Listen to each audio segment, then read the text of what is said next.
رب زدني علما رب زدني علما بسم اللہ الرحمن الرحیم ان الحمد للہ نحمده ونستعینه ونستغفره ونعوذ باللہ من شرور انفسنا ومن سیئات اعمالنا من يهده اللہ فلا مضل له ومن يضلل فلا هادی له وأشهد أن لا إله إلا الله وحده لا شريك له وأشهد أن محمدًا عبده ورسوله يا أيها الذين آمنوا اتقوا الله حق تقاته ولا تموتن إلا وأنتم مسلمون يا أيها الناس اتقوا ربكم الذي خلقكم من نفس واحدة وخلق منها زوجها وبث منهما رجالا كثيرا ونساء واتقوا الله الذي تساءلون به والأرحام إن الله كان عليكم رقيبا يا أيها الذين آمنوا اتقوا الله وقولوا قولا سديدا يصلح لكم أعمالكم ويغفر لكم ذنوبكم ومن يطع الله ورسوله فقد فاز فوزا عظيما أما بعد فإن خير الحديث كتاب الله وخير الهدي هدي محمد صلى الله عليه وسلم وشر الأمور محدثاتها وكل محدثة بدعة وكل بدعة ضلالة وكل ضلالة في النار فاعوذ باللہ من الشیطان الرجیم بسم اللہ الرحمن الرحیم حافظوا علی الصلوات والصلاة الوسطی وقوموا للہ قانتین۔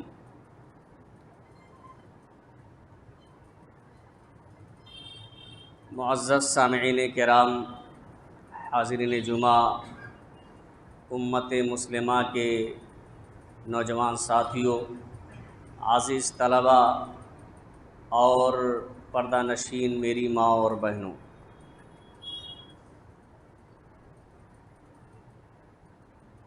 خطبہ مسونہ کے بعد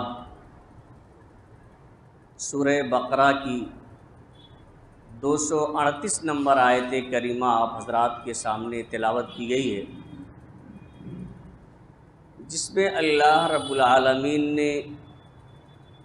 مسلمانوں کو نماز کی محافظت کا حکم دیا ہے۔ نماز کی محافظت کا معنی کیا ہے؟ نماز کو اس کے اوقات میں، جو نماز کا وقت مقرر ہے، اس وقت میں اس کے جو ارکان اور شرائط ہیں، ارکان اور شرائط کا لحاظ کرتے ہوئے، واجبات اور مستحبات کی رعایت کرتے ہوئے ادا کرنا، یہ محافظت صلاۃ ہے۔ یعنی نماز کی محافظت کا، حفاظت کرنے کا اللہ رب العالمین نے جو حکم دیا ہے، تو اس کی حفاظت اسی وقت ہو سکتی ہے جب ہم نماز کو اس کے وقت میں ادا کریں، اور اس میں جو چیزیں واجب ہیں، جو اس کی شرطیں ہیں یا جو سنن ہیں، ان تمام کی ہم رعایت کریں، اور رعایت کرتے ہوئے نماز کی ادائیگی کریں، تب نماز کی حفاظت ہوگی۔ اللہ رب العالمین فرماتے ہیں حافظوا علی الصلوات، تم تمام نمازوں کی محافظت کرو، والصلاۃ الوسطی، خاص طور سے صلاۃ وسطیٰ کی، جس سے مراد عصر کی نماز ہے، چونکہ عصر کی نماز ایسے وقت میں پڑھی جاتی ہے جس میں آدمی کاروبار میں بہت زیادہ مشغول ہوتا ہے، بڑی مشغولیت کا وقت ہوتا ہے، اس لیے خصوصیت کی طرف اللہ رب العالمین نے ہماری اور آپ کے ذہن کو یہ متوجہ کرایا اس طرف کہ خصوصیت کے ساتھ آپ عصر کی نماز کی محافظت کریں۔ وقوموا للہ قانتین، اور اللہ کے لیے اللہ کے سامنے ادب کے ساتھ، احترام کے ساتھ، خشوع و خضوع کے ساتھ بڑے ہی سکون اور ادب سے کھڑے ہو جاؤ۔ حاضرین گرامی، محافظت صلاۃ میں، نماز کی حفاظت میں بہت ساری چیزیں آج کے اس جمعہ کے خطبے میں کچھ کمیوں اور کچھ کوتاہیوں کی طرف میں اشارہ کرنا چاہتا ہوں، جو ہم میں سے اکثر لوگوں سے نماز کے تعلق سے ہو جاتی ہے۔ پہلی چیز تو یہ ہے کہ کسی بھی عبادت کے لیے، نماز ہی نہیں کوئی بھی عبادت ہو، بغیر نیت کے اللہ رب العالمین اسے قبول نہیں فرماتا ہے۔ یعنی ہر عمل کے لیے نیت کا خالص ہونا اور نیت کرنا، اس کی طرف قصد و ارادہ کرنا یہ ضروری ہے۔ نیت خالص ہونا ہر عمل کے لیے ضروری ہے اور نیت کرنا ضروری ہے۔ اللہ کے رسول صلی اللہ علیہ وسلم نے فرمایا انما الاعمال بالنیات، تمام اعمال کا دار و مدار نیتوں پر ہے۔ جتنے بھی اعمال ہیں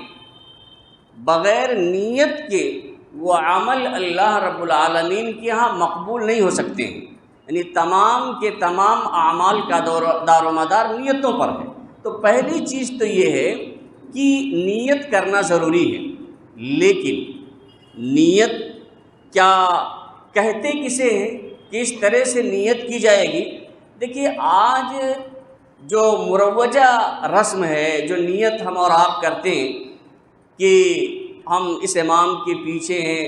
اور ظہر کی 4 رکعت نماز کا قصد کرتے ہیں اور منہ میرا قبلہ شریف ہے یا کعبہ شریف کی طرف ہے، مطلب یہ وغیرہ وغیرہ جو چیزیں کہی جاتی ہیں، اس کا کسی طرح سے کوئی ثبوت نہیں ہے۔ نیت دل کے ارادے کو کہا جاتا ہے، اور سوائے حج کے کسی میں زبان سے نیت کرنے کا ثبوت نہیں ملتا ہے۔ اور عبادت کے لیے قرآن اور حدیث سے دلیل ہونا ضروری ہے۔ اگر کتاب و سنت سے ثابت نہیں ہے کسی چیز کے لیے تو پھر وہ عمل جائز اور درست نہیں ہو سکتا ہے۔ اور کسی بھی حدیث میں جس طرح کی نیت ہم اور آپ کرتے ہیں، تو اس نیت کا ثبوت کسی بھی حدیث میں، صحیح حدیث جانے دیجیے، ضعیف، موضوع اور من گھڑت روایت میں بھی اس طرح کا ثبوت نہیں ملے گا جس طرح کی نیت کی جاتی ہے۔ اس لیے نیت ضروری ہے، لیکن دل میں یہ نیت کی جائے کہ ہم کون سی نماز پڑھ رہے ہیں۔ زبان سے جو باتیں کہی جا رہی ہیں اس کا کسی طریقے سے کہیں بھی ثبوت نہیں ہے۔ تو نیت ضروری ہے، لیکن جو نیت ہم اور آپ کر رہے ہیں جو مشہور ہے، وہ نیت کسی بھی طریقے سے موضوع اور من گھڑت روایت میں بھی اس کا ثبوت نہیں ملے گا۔ بلکہ شیخ الاسلام ابن تیمیہ رحمۃ اللہ علیہ کہتے ہیں کہ نہ تو عقلاً درست ہے اور نہ ہی نقلاً درست ہے۔ یعنی نہ تو نصوص سے یہ ثابت ہے قرآن و حدیث سے، اور نہ ہی عقل ہی اس کو تسلیم کرتی ہے۔ یہ شیخ الاسلام ابن تیمیہ رحمۃ اللہ علیہ کہتے ہیں اس نیت کے بارے میں جو آج کی جاتی ہے۔ اور انہی کمیوں میں سے ایک کمی اور ایک کوتاہی یہ ہے کہ مقتدی امام سے بعض دفعہ سبقت کر جاتے ہیں۔ یہ بہت بڑی کمی ہے۔ یعنی مقتدی ابھی رکوع میں نہیں گیا، یا امام ابھی رکوع میں نہیں گیا، یا امام ابھی غیر المغضوبی پر ہی پہنچا ہوا ہے، پیچھے سے آمین شروع کر دیا۔ مطلب امام کی اتباع ضروری ہے، امام پیشوا ہے، وہ رہبر ہے۔ مقتدی کا مطلب ہی یہ ہوتا ہے اتباع کرنے والا، پیچھے پیچھے چلنے والا۔ تو مقتدی کے لیے کسی بھی صورت میں یہ جائز نہیں ہے کہ امام سے کسی بھی رکن کے عمل کرنے میں یا کسی بھی چیز میں وہ سبقت کر جائے، وہ آگے ہو جائے۔ اللہ کے رسول صلی اللہ علیہ وسلم نے فرمایا انما جعل الامام لیتم بہ، امام اس لیے مقرر کیا جاتا ہے، امام اس لیے بنایا گیا ہے تاکہ اس کی پیروی کی جائے، اس کی اتباع کی جائے۔ آگے آپ فرماتے ہیں فَإِذَا كَبَّرَ فَكَبِّرُوا۔ طلباء کی ایک کثیر تعداد موجود ہے۔ دیکھیے جو لفظ اللہ کے رسول صلی اللہ علیہ وسلم نے فرمایا، اس سے بھی ثابت ہوتا ہے کہ امام کے پیچھے پیچھے ہی چلنا ہے۔ فَإِذَا كَبَّرَ، جب امام اللہ اکبر کہے، تکبیر کہے، فَكَبِّرُوا، یہاں لفظ فا استعمال کیا ہے، حرف عطف ہے فا، بہت چھوٹا سا لفظ ہے فا، ہر کوئی بچہ جانتا ہے۔ اس کے معنی میں ترتیب ہے، اس کے معنی ہی میں ترتیب ہے، یہ ترتیب کا فائدہ دیتا ہے۔ اور اس میں ایک دوسرا معنی یہ ہے کہ مہلت اس میں نہیں ہوتی ہے، بہت لمبا وقفہ نہیں ہوتا ہے۔ تو اس لفظ سے یہ ثابت ہوتا ہے کہ جب امام تکبیر کہے تب اس کے بعد تم تکبیر کہو، اور ایسا نہ ہو کہ امام نے تکبیر کہہ لیا اور آپ ادھر ادھر کھجلا رہے ہیں، ادھر ادھر دیکھ رہے ہیں، کہیں ٹوپی صحیح کر رہے ہیں، کہیں کپڑا صحیح کر رہے ہیں، اور ادھر ادھر چیزیں مشغول ہیں۔ زیادہ وقفہ نہیں ہونا چاہیے۔ فَكَبِّرُوا، یہ لفظ فا ہی بتلاتا ہے، گرامر میں آپ دیکھیں گے قواعد سے جن کو واقفیت ہے، یہی یہ لفظ ہی بتلاتا ہے کہ امام کہے تو اس کے بعد کہنا ہے اور فوراً کہنا ہے، یعنی بہت زیادہ اس کے اندر مہلت نہیں ہے کہ آپ پتہ چلے کہ امام دعائے ثنا بھی پڑھ لیا اور سورہ فاتحہ بھی آدھا پڑھ چکا ہے اور آپ ابھی داڑھی ٹوپی کرتا اور لنگی ہی صحیح کر رہے ہیں، یہ بھی درست نہیں ہے۔ وَإِذَا رَكَعَ فَارْكَعُوا، اور جب امام رکوع میں جائے تب تم رکوع میں جاؤ اس کے بعد۔ اس طرح سے پوری حدیث ہے۔ تو امام سے سبقت کرنا، امام سے آگے کوئی عمل کرنا، یہ کسی بھی صورت میں درست نہیں ہے، بلکہ ایک مرتبہ اللہ کے رسول صلی اللہ علیہ وسلم نے فرمایا، انس بن مالک رضی اللہ تعالیٰ عنہ کہتے ہیں کہ اللہ کے رسول صلی اللہ علیہ وسلم نے ایک مرتبہ ہمیں نماز پڑھائی، ایک مرتبہ نماز پڑھائی اور ہم لوگوں کی طرف متوجہ ہوئے اور کہا، یا ایھا الناس انی امامکم، اے لوگوں میں تمہارا امام ہوں، فلا تسبقونی بالرکوع ولا بالسجود ولا بالقیام ولا بالانصراف، میں تمہارا امام ہوں تو تم رکوع جانے میں، سجدے میں اور قیام کرنے میں اور اسی طرح سے سلام پھیرنے میں مجھ سے سبقت نہ کرو۔ کبھی کبھی ایسا ہوتا ہے امام رکوع سے نہیں اٹھ پا رہا ہے، ابھی وہ اطمینان کے ساتھ رکوع کر رہا ہے اور مقتدی کھڑے ہو جاتے ہیں، یا امام سجدے سے ابھی اٹھ کر کے اور قیام نہیں کر رہا ہے دوسری رکعت کے لیے کہ بہت سارے مقتدی کھڑے ہو جاتے ہیں۔ یہ اللہ کے رسول صلی اللہ علیہ وسلم کی حدیث کی مخالفت ہے۔ اللہ کے رسول صلی اللہ علیہ وسلم نے صاف طور سے کہہ دیا کہ میں امام ہوں، اس لیے تم پیچھے پیچھے چلو، یعنی رکوع کرنے میں، سجدہ کرنے میں، قیام کرنے میں، یہاں تک کہ سلام پھیرنے میں بھی سبقت نہ کرو۔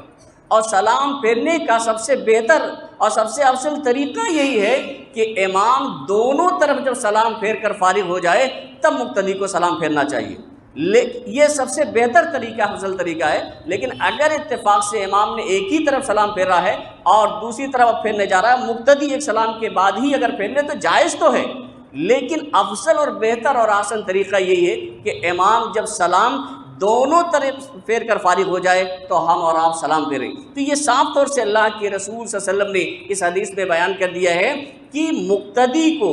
کے لیے جائز نہیں ہے کہ امام سے کسی بھی چیز میں سبقت کرے، آگے بڑھ جائے، بلکہ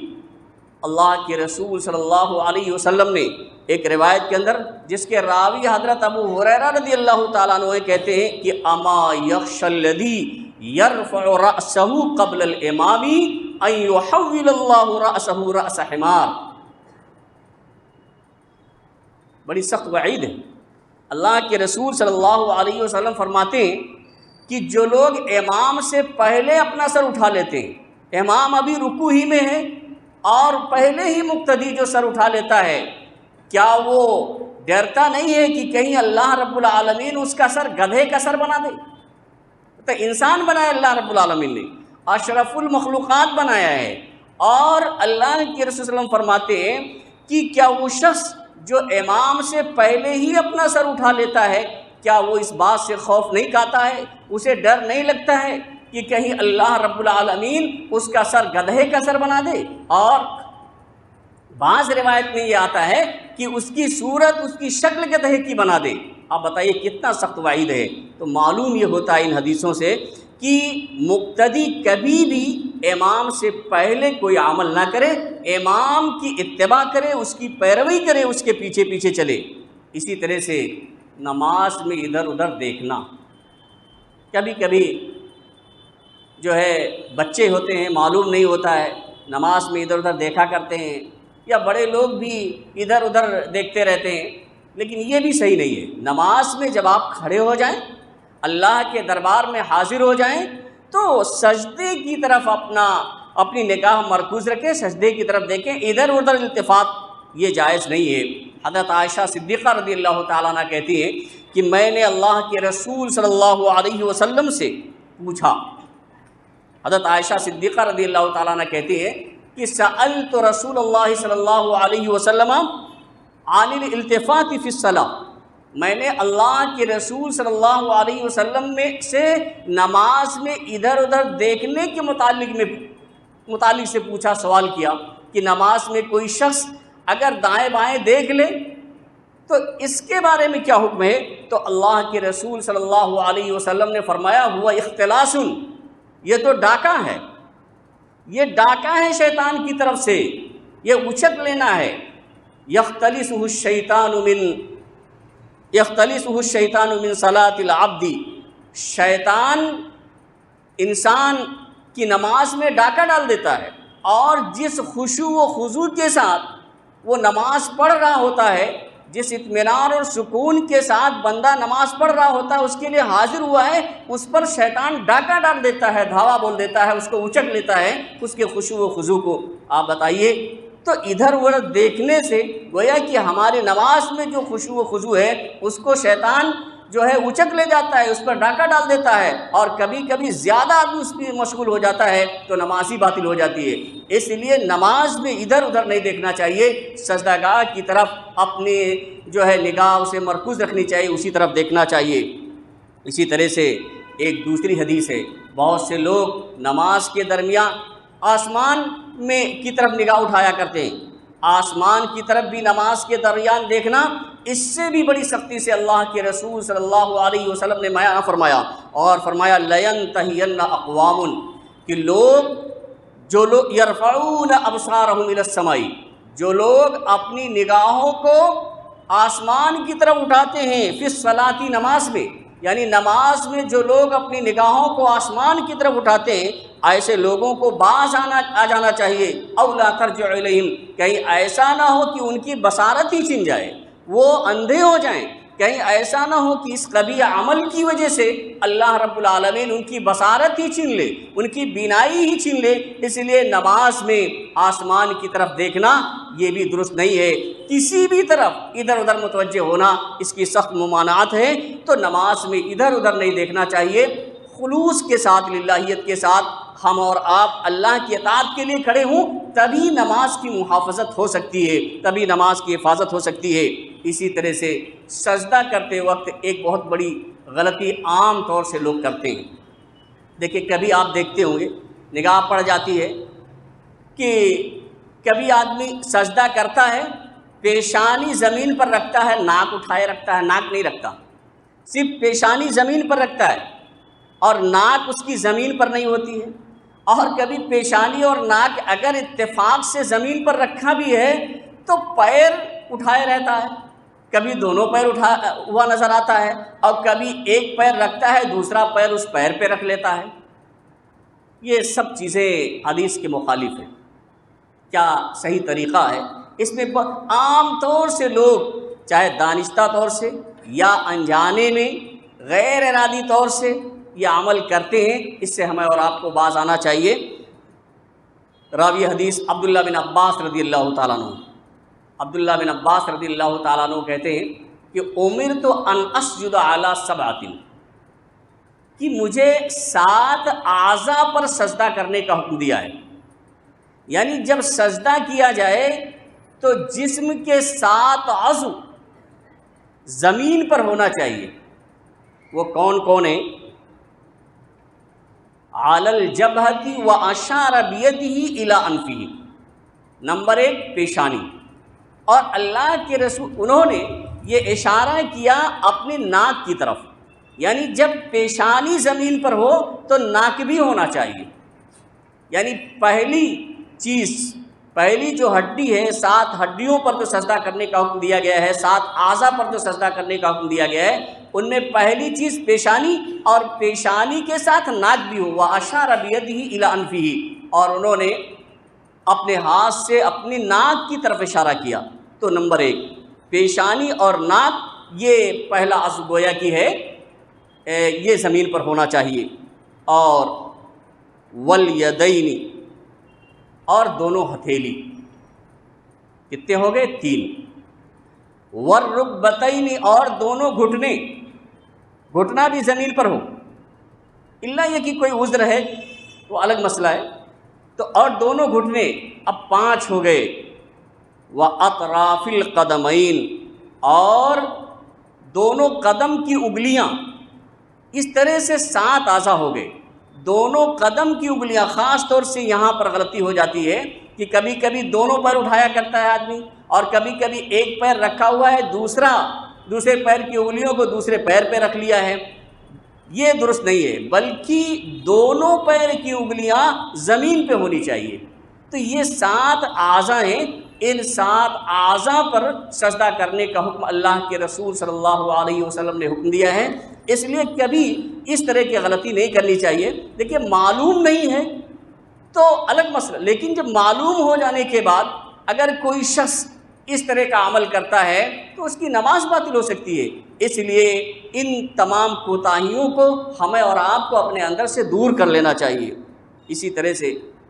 بلکہ نماز میں تعدیل ارکان بہت ضروری ہے، یعنی کوئی بھی رکن آدمی ادا کرے تو بہت ہی اطمینان کے ساتھ، بہت ہی سکون کے ساتھ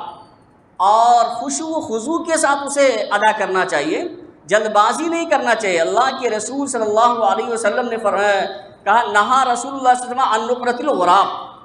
کوے کی طرح چونچ مارنے سے اللہ کے رسول صلی اللہ علیہ وسلم نے منع فرمایا ہے کہ آدمی جلدی سے سجدہ کر رہا ہے، جلدی سے رکوع کر رہا ہے، جس طرح سے کوا جب دانہ چگتا ہے تو جلدی جلدی اپنی چونچ مارتا ہے، اس طرح سے نماز پڑھنے سے اللہ کے رسول صلی اللہ علیہ وسلم نے منع فرمایا ہے۔ بلکہ ایسے شخص کو جو رکوع اور سجود اطمینان کے ساتھ نہیں کرتا ہے، صحیح طریقے سے نہیں کرتا ہے، جس طرح سے اللہ کے رسول صلی اللہ علیہ وسلم نے طریقہ بتایا ہے اس طریقے کے مطابق نہیں کرتا ہے، تو اس کو تو اللہ کے رسول صلی اللہ علیہ وسلم نے فرمایا کہ وہ اسرق الناس، وہ لوگوں میں سب سے بڑا چور ہے۔ بتائیے، اسرق سب سے بڑا چور ہے۔ ایک حدیث میں ہے جس میں اللہ کے رسول فرماتے ہیں، صحیح الجامع کے اندر اس حدیث کو علامہ البانی رحمہ اللہ نے صحیح قرار دیا ہے، عبداللہ بن مغفل رضی اللہ تعالیٰ عنہ اس حدیث کے راوی ہیں کہ اللہ کے رسول صلی اللہ علیہ وسلم نے فرمایا کہ اسرق الناس الذی یسرق صلاتہ، اور بعض روایت میں آتا ہے الذی یسرق فی صلاتہ، کہ لوگوں میں سب سے بڑا چور وہ ہے جو اپنی نماز میں چوری کرتا ہے۔ پھر نماز میں کہاں آدمی جائے گا چوری کرنے؟ تو صحابہ کرام نے اللہ کے رسول صلی اللہ علیہ وسلم سے پوچھا، سوال کیا کہ اللہ کے رسول صلی اللہ علیہ وسلم نماز میں آدمی کیسے چوری کرے گا، یا نماز میں چوری کرنے والا کون ہے؟ تو آپ صلی اللہ علیہ وسلم نے فرمایا کہ الذی لا یتم رکوعها ولا سجودها، کہ جو رکوع و سجود کو صحیح طریقے سے ادا نہیں کرتا ہے، مکمل طریقے سے رکوع نہیں کرتا ہے، صحیح طریقے سے وہ سجدہ نہیں کرتا ہے، تو وہ شخص سب سے بڑا چور ہے۔ اور اسی طرح سے سب سے بڑے بخیل کا بھی ذکر اللہ کے رسول صلی اللہ علیہ وسلم نے اس حدیث کے اندر کیا کہ وہ ابخل الناس من بخیل بالسلام، اور سب سے بڑا بخیل شخص وہ ہے جو سلام میں بخیلی کرتا ہے۔ سلام میں بخیلی کا مطلب یہ ہے کہ ایک مسلمان بھائی اس سے ملتا ہے اور اس سے وہ سلام ہی نہیں کرتا ہے، یا لوگ اس سے سلام کرتے ہیں اس کا جواب ہی نہیں دیتا ہے، تو سلام نہ کرنے والا بھی بہت بڑا بخیل ہے، اور اسی طرح سے سلام کا جواب نہ دینے والا بھی وہ بخیل ہے۔ اسے اللہ کے رسول صلی اللہ علیہ وسلم نے فرمایا بخیل ہی نہیں بلکہ جو بخلا ہے ان میں سب سے بڑا بخیل وہی شخص ہے جو نہ سلام کرتا ہو اور نہ سلام کا جواب دے پاتا ہو۔ اور ایک غلطی اور کی جاتی ہے، دیکھیں غلطیاں اور کوتاہیاں تو بہت ہیں، جو میرے ذہن میں آئی، جس کا میں نے مشاہدہ کیا، وہ میں آپ کے سامنے ذکر کر دیتا ہوں۔ جلسے استراحت کبھی کبھی لوگ نہیں کرتے ہیں، یا تو کبھی کبھی لوگ چھوڑ دیتے ہیں، یا مستقل بہت سارے لوگ چھوڑتے ہیں۔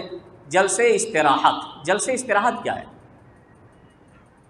دیکھیے، پہلی رکعت مکمل کرنے کے بعد سجدے سے، دوسرے سجدے سے جب پہلی رکعت مکمل کر کے دوسری رکعت کے لیے کھڑا ہوا جاتا ہے، تو دوسرے سجدے کے بعد بیٹھ کر اٹھنا، یہ جلسے استراحت ہے۔ یعنی ڈائریکٹ سجدے سے کھڑے ہو جانا، بیٹھنا نہیں، تو گویا کہ جلسے استراحت بندے نے نہیں کی۔ اسی طرح سے تیسری رکعت جب مکمل کرے تو آخری سجدے کے بعد فوراً نہیں کھڑے ہونا چاہیے، پہلے سجدے سے اٹھے اور بیٹھے اور فوراً اس کے بعد کھڑا ہو، یعنی اطمینان سے بیٹھ کے، یہ نہیں کہ آپ وہاں سو جائیں، اطمینان کے ساتھ بیٹھنا ہے، کیونکہ اللہ کے رسول صلی اللہ علیہ وسلم سے یہی ثابت ہے، اور اسی کو جلسے استراحت کہا جاتا ہے۔ حدیث ہے، مالک بن حویرث رضی اللہ تعالیٰ عنہ کہتے ہیں کہ انہ رأى النبی صلی اللہ علیہ وسلم یصلی۔ مالک بن حویرث رضی اللہ تعالیٰ عنہ کہتے ہیں کہ انہوں نے نبی صلی اللہ علیہ وسلم کو نماز پڑھتے ہوئے دیکھا، فَإِذَا كَانَ فِي وِتْرٍ مِّن صَلَاتِهِ لم ينحس حتى يستوي قاعدا، یہ الفاظ ہیں، اور بخاری شریف کی روایت ہے، 823 نمبر، 823 یہ حدیث نمبر ہے، آپ دیکھ سکتے ہیں۔ مالک بن حویرث رضی اللہ تعالیٰ عنہ کہتے ہیں کہ انہوں نے اللہ کے نبی صلی اللہ علیہ وسلم کو نماز پڑھتے ہوئے دیکھا کہ نبی صلی اللہ علیہ وسلم جب نماز پڑھتے تھے اور اپنی نماز کی طاق رکعت میں ہوتے تھے، طاق رکعت میں ہوتے تھے، تو لم ینس، یعنی پہلی رکعت مکمل کر کے جب دوسری رکعت کے لیے کھڑے ہوتے تھے، اسی طرح سے تیسری رکعت مکمل کر کے جب چوتھی رکعت کے لیے کھڑے ہوتے تھے تو لم ینحس حتی یستوی قاعدا، تو آپ کھڑے نہیں ہوتے تھے یہاں تک کہ آپ برابر بیٹھ جاتے، یستوی یعنی سیدھا برابر آپ صلی اللہ علیہ وسلم بیٹھ جاتے تھے، اور بیٹھنے کے بعد پھر کھڑے ہوتے تھے، اور اسی بیٹھنے کو جلسے استراحت کہا جاتا ہے۔ تو اس سلسلے میں جلسے استراحت کے سلسلے میں بھی بہت ساری کوتاہیاں پائی جاتی ہیں، اس لیے اس کوتاہی اور اس غلطی کو ہمیں اور آپ کو دور کرنا چاہیے۔ جلسے استراحت یہ اللہ کے نبی صلی اللہ علیہ وسلم سے ثابت ہے، اس پر عمل ہونا چاہیے۔ اسی طرح سے کوئی بھی رکن ہو، اسے بہت جلد بازی بھی نہیں کرنا چاہیے۔ آپ کو بتائیں، ایک صحابی اللہ کے رسول صلی اللہ علیہ وسلم مسجد میں تشریف فرمائیں، اور ایک صحابی آتے ہیں، وضو کرتے ہیں، وضو کرنے کے بعد نماز پڑھتے ہیں، اللہ کے رسول صلی اللہ علیہ وسلم سے آگے سلام کرتے ہیں، آپ صلی اللہ علیہ وسلم سلام کا جواب دیتے ہیں، اور اس کے بعد کہتے ہیں ارجع فصلی فإنک لم تصلی، واپس جائیے، نماز پڑھی، آپ نے نماز نہیں پڑھی ہے۔ آپ بتائیے، نماز پڑھتے ہیں، اللہ کے رسول صلی اللہ علیہ وسلم سے سلام کرتے ہیں، آپ جواب دیتے ہیں، اور جواب دینے کے بعد کہتے ہیں واپس جاؤ، نماز پڑھو، آپ نے نماز ہی نہیں پڑھی ہے۔ اور یہ عمل 3 مرتبہ آپ صلی اللہ علیہ وسلم کرواتے ہیں، صحابی 3 مرتبہ جاتے ہیں، وضو کرتے ہیں اور نماز پڑھتے ہیں، اور آپ صلی اللہ علیہ وسلم کے پاس آ کر کے سلام کرتے ہیں، اور 3 بار آپ صلی اللہ علیہ وسلم یہ کہتے ہیں کہ واپس جاؤ، نماز پڑھو، تم نے نماز نہیں پڑھی ہے۔ تو وہ صحابی رسول کہتے ہیں اللہ کے رسول صلی اللہ علیہ وسلم، آپ مجھے اسے سکھلا دیجیے، کیا کمی ہو رہی ہے، کیا غلطی ہے، کیا کوتاہی، مجھے اس کا علم نہیں ہے۔ تب آپ صلی اللہ علیہ وسلم نے ان سے کہا کہ جب نماز کے لیے کھڑے ہو تو اللہ اکبر کہو، اور جو آسان ہو قرآن میں وہ سورت تلاوت کرو، اور اس کے بعد فرمایا کہ ثم ارکع حتی تطمئن راکعا، جب پھر رکوع کرو، اختصار کے ساتھ میں آپ کے سامنے ذکر کرتا ہوں، تو پھر رکوع کرو یہاں تک کہ حتی تطمئن راکعا، یہاں تک کہ تم اطمینان کے ساتھ رکوع کرو۔ اسی طرح آپ فرماتے ہیں کہ جب رکوع سے سجدے میں جاؤ یا قیام کرو تو آپ اعتدال کے ساتھ قیام کرو، سیدھے کھڑے ہو جاؤ، یہ نہیں کہ رکوع سے تھوڑا سا اٹھے اور پھر سجدے میں چلے گئے، نہیں، پھر اس کے بعد آپ قیام کریے، اور ثم ارفع حتی تعتدل قائما، یہاں تک کہ اطمینان کے ساتھ، سکون کے ساتھ آپ کھڑے ہو جائیے، پھر اس کے بعد سجدہ میں جائیے، اور سجدے میں جائیے تو اطمینان کے ساتھ، پھر اٹھیے اطمینان کے ساتھ۔ یعنی اس طرح سے اللہ کے رسول صلی اللہ علیہ وسلم نے انہیں فرمایا، انہیں نماز کی تعلیم دی اور کہا کہ پوری نماز ایسے ہی پڑھو، ایک رکعت کی تعلیم دی اور پوری نماز کے سلسلے میں۔ آپ بتائیے، صحابی رسول تو نماز پڑھ کے آ رہے تھے، لیکن چونکہ رکوع و سجود میں اعتدال نہیں پایا جاتا تھا، اطمینان نہیں پایا جاتا تھا، جلد بازی تھی، اس لیے اللہ کے رسول صلی اللہ علیہ وسلم نے 3 مرتبہ پڑھنے کے باوجود بھی صحابی رسول سے کہا کہ آپ نے نماز ہی نہیں پڑھی، اور جیسے تیسے ہم 1 مرتبہ پڑھتے ہیں وہ بھی اطمینان سے نہیں پڑھتے ہیں تو کیسے نماز قبول ہو سکتی ہے؟ اس لیے جو بھی نماز کا طریقہ اللہ کے رسول صلی اللہ علیہ وسلم نے بتایا ہے اور اس کا حکم بھی دیا ہے کہ صلو کما رأیتمونی اصلی، تو اس طریقے کے مطابق ہم اور آپ نماز پڑھیں، تب نماز کی حفاظت ہوگی، جیسا کہ اللہ رب العالمین نے سورہ بقرہ کی اس آیت میں حکم دیا ہے جو خطبہ مسنونہ کے بعد تلاوت کی گئی ہے کہ تمام نمازوں کی حفاظت کرو، خاص طور سے صلاۃ وسطیٰ یعنی عصر کی نماز کی، اور اللہ کے سامنے ادب و احترام کے ساتھ کھڑے ہو جاؤ۔ اللہ رب العالمین سے دعا ہے کہ اللہ رب العالمین ہمیں نماز کی ادائیگی کی توفیق عطا فرمائے، اسی طریقے سے جس طرح سے اللہ اور اس کے رسول صلی اللہ علیہ وسلم کا حکم ہے۔ الہ العالمین ہم میں جو پریشان حال ہیں ان کی پریشانیوں کو تو دور فرما دے، جو لوگ بیمار ہیں انہیں شفاء کامل و عاجل عطا فرما، جو لوگ مقروض ہیں انہیں قرض کی ادائیگی کی توفیق عطا فرما۔ بارک اللہ لنا ولکم فی القرآن العظیم ونفعنا وإیاکم بالآیات والذکر الحکیم، انہ تعالی جواد کریم ملک الرؤوف الرحیم۔